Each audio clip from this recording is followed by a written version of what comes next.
I know, that's what I said. Oh, she did? How messy, please. Also, I don't know if anyone gave y'all the rundown, but if there are questions that you would like to answer in addition to Helen or instead of, feel free to, just speak up and step up to the podium. We definitely Thank want you. this to be for everyone. Okay. Remember, short, outrageous sound bites. So give you guys something to work with today, right? Por favor, yes. You'll get And none of a that. long philosophical discussion We'll get none of that from any of the us. treatises of public voting going back to 13th century England. That's Adrian's gig. Also Only on the weekend and only after beers. I would say also to help them, if you do step up, just to say your name and title as well for them.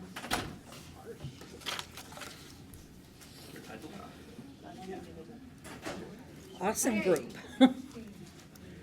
Lots of familiar faces. Even You heard Howie. people coming out. Even Howie. Yes, even Howard. Good afternoon. As you're aware, we had our second meeting of the Governor's Task Force on Elections today, and we had 22 proposals that were offered. We moved 20 of those forward. I'll just run over a couple of them. The election officer certification, which we thought was very important. It's something that people have talked about, they have questions about, but it's moving also the certification, not just in the off-election year, but in election year as well. So we can compartmentalize that and make sure that everybody has their training that they need.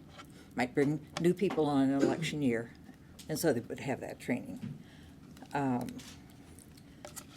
Election security standards, we've talked about that. There were several proposals that were moved forward on that to give the needed protection to election workers, election facilities and equipment, and proposals to recommend creating mechanisms to update security standards in the future. So we have several things that we're going to be working on between now and October, and we have this marvelous group behind me that's going to work on some of those proposals. I'd be happy to take questions, and also hopefully the people behind me will help to answer those questions. Two Howie? things, first technical. In terms of the 20 things, are we going to get copies of what these are? I mean, these are nice generic things, but can we actually find out what they say? That will be for you from the governor's office, Howie. Okay, You so can't the contact- check is in the mail, I know. Second question. We were told early on that these meetings had to be in secret. Do you believe that the public, that these meetings have to be in secret to have the frank discussions that you had? Or is there any reason that we should be locked out of these?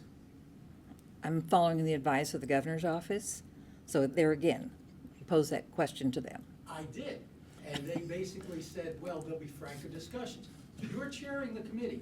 No, And- I'm vice chairing the committee. Okay. The governor is chairing the committee. Okay, why do you believe, you're somebody who's been in politics, you're not, some novice off the street, been there, done that.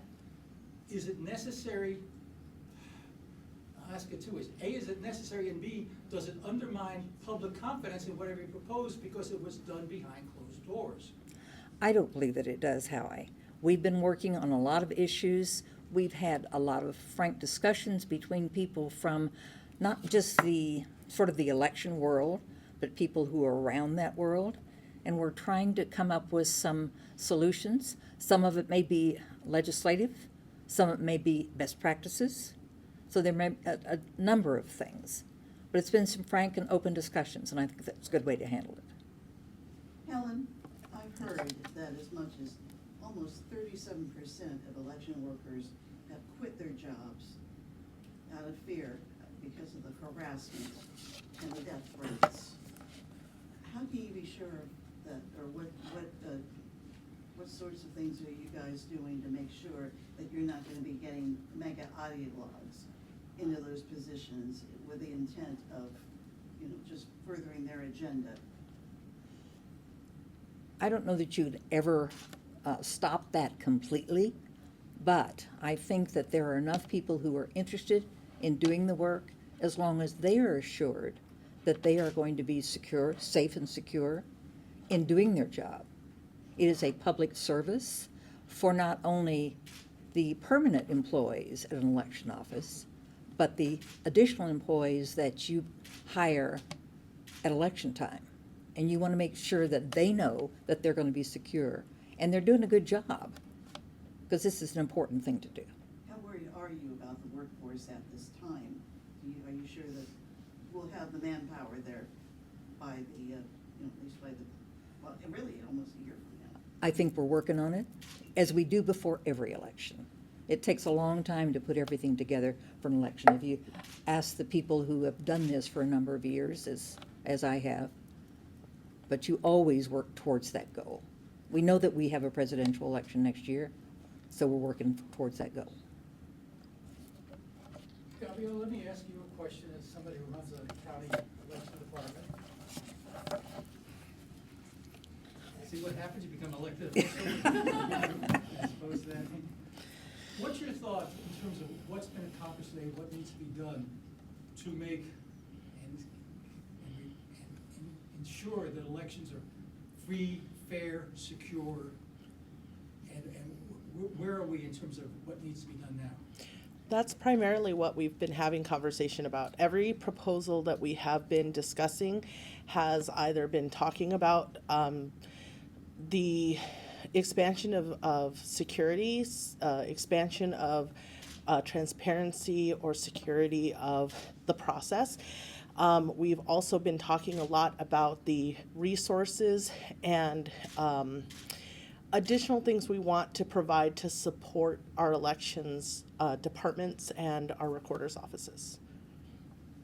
How much of this is, Reeve, how much of this can require legislative approval versus things that can be done? How do I say this? We have a governor who loves executive orders. How much of this is going to require legislative action? I think there's going to be a good deal of it's going to require that, but we still have a few months to work on that, so we come up with a good plan to present to the legislature. And something that one of the things that we've discussed through every one of these proposals, this is bipartisan support. Do we think that this is going to give us bipartisan support in what we're trying to put forward? Can I hop in with one? I'm Stacy Barchinger with the Arizona Republic, for those who I don't know. Back to Howie's question about transparency. We are in a universe where there's so much distrust in elections, right? Why not live stream the discussions, the bipartisan discussions that y'all are having, so people can tune in and see the bipartisanship, see what's happening? There again, that was a decision by the governor's office. We've been doing our work, and we've done it in working groups. We've not met in person. We're meeting by Zoom, so we're all over the place. So do you agree with the governor's decision to do it this way? I think the way we started this out, yes, I do. Can you expound on that, or? Or better yet, wait a second. Let me follow up on, in terms, that's the way we started out. Is there going to come a point where these meetings will become public when you start doing actual voting? Could be. I don't know at this point. Go ahead. Thank you. I'd like to expand on that point, and it touches on sort of what we were talking about earlier, whether some of these will be legislative solutions or we'll see them via some other method, the Secretary of State, the EPM. For the legislative pieces specifically, there will be a chance for the public to weigh in on these as they go through the legislative process. They'll run through committee. We'll hear them in caucus. They'll go up on the floor, potentially, some of them. So there will be plenty of time for the public to get a good look at these and weigh in as well. And who are you, please? I'm Representative Laura Tarek. You didn't. Secretary Fontes, how do you feel about the transparency here? Thank you. Well, if there's anything folks should understand, it's that, Helen and I weren't always the best of friends, but we've spent a lot of time together now. And everybody here is working for the best results that we can get. And while I'm a big fan of transparency almost all the time, sometimes you've just got to have those hard-scrabble discussions among folks when you're talking about what you think might or might not get through the legislature and why. And some of those opinions, you just hold them closer, but among trusted professionals, we've got to have those open and frank discussions. Now, we're not actually creating legislation at this time. We're not actually proposing anything that's going to go in the elections procedures manual at this time. We're working through this process. And while some of us have different opinions on what should be transparent and what shouldn't be transparent, and I can appreciate, you know, the nature of the inquiry here, the bottom line is this.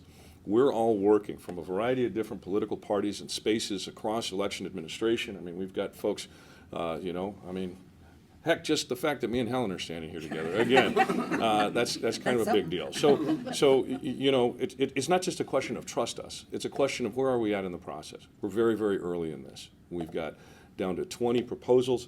They're going to be coming forward. The deliberative process in the legislature, Senator Bennett and Representative Tarek are going to be taking care of a lot of those things. So I'm a willing and happy participant in this process, and I think the way the governor's office has set this up is fine the way it is now. And I support it, and I'm happy to serve.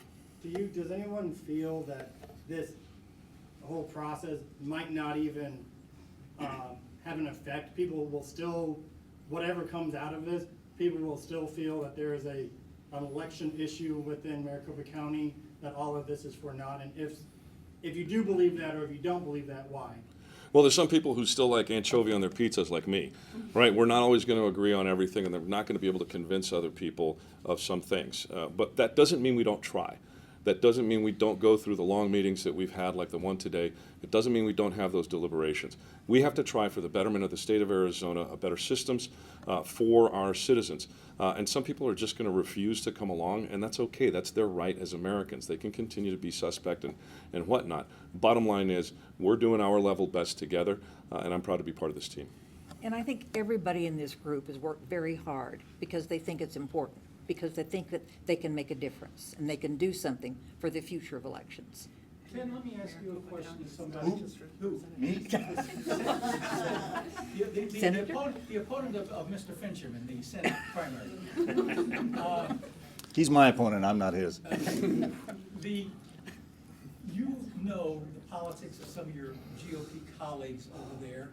I mean, heck, they probably see you as a flaming liberal, but we'll leave that aside.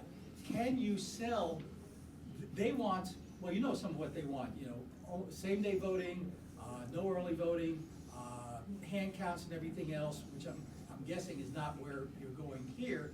Can you sell them on the idea that this will promote the election integrity that they so want?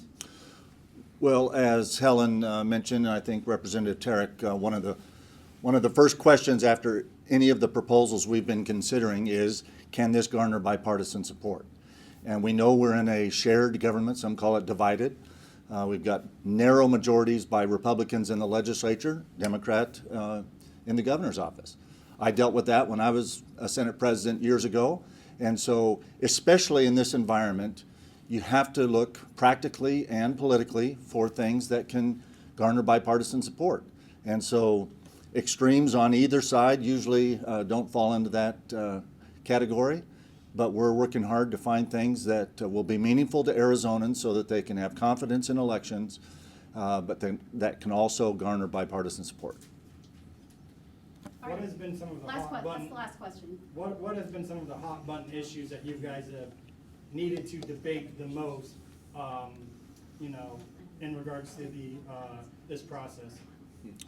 Well, one of the hot button issues has been resources.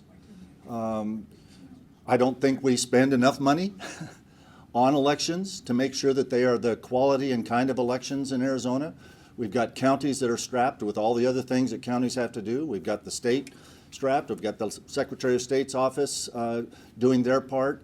And so resources is one of the issues that is prominent on almost every issue that we talk about. The bipartisan support question is probably one of the hot button issues. Is this something that we could get bipartisan support on? So those are two I can think of. What are some other hot buttons? Yeah, those are the two big ones. Yeah. Money and politics. You can follow up with me at a later time. Okay, thank you, everyone.